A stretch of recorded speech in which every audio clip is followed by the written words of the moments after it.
Now let's go to Step 2, Part 3 of investing in a business, the golden formulas to your massive passive income. Step 2, Part 3.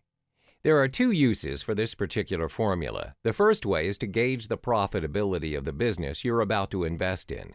Looking in another perspective, the second way will be to calculate whether you're making money from that investment. That's ROI, your return on investment if you're going to invest a lump sum of money into the business, and whether you're getting your return.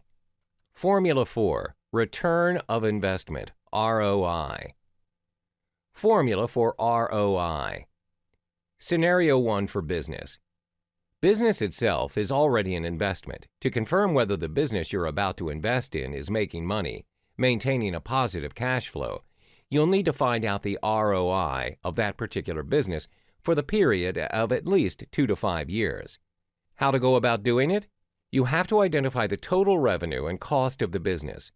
ROI of that business can be calculated by subtracting the total cost for the company to run at an efficient and optimum rate from the total revenue of the year, and then divide it over the total cost you've identified earlier and multiply the amount you got. That's the ROI of the company.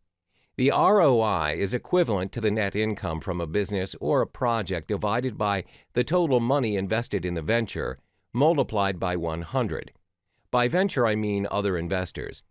For example, they spent $100,000 to open a digital publishing company and make a net profit of $15,000 in 1 year.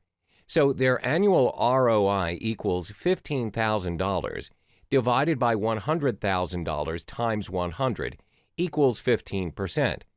When calculating ROI, the investment will include not only what the investor spent out of pocket, but also all the borrowed funds. In the same example, the owner might have invested $60,000 out of pocket and secured a loan for $40,000. You must be wondering why you need to calculate the ROI in two ways. Here's why. It does make a lot of sense to think that you only need to know the ROI of the business, but a winner will further ponder in the event where the company's ROI is high. Definitely, the ROI for the money you invested is high too, but the question is, how high? Scenario 2, for yourself, more commonly known as return of equity, ROE. As an investor, you must know the potential return before investing. Never invest in a business that has ROI lower than 5%. How is the ROI for business different from the ROI for yourself? Well, think about it this way. If the ROI of the business you invested in is 6%, does that mean your ROI is 6% as well? You can calculate ROE by dividing the net income by the equity of the investor and multiplying the result by 100.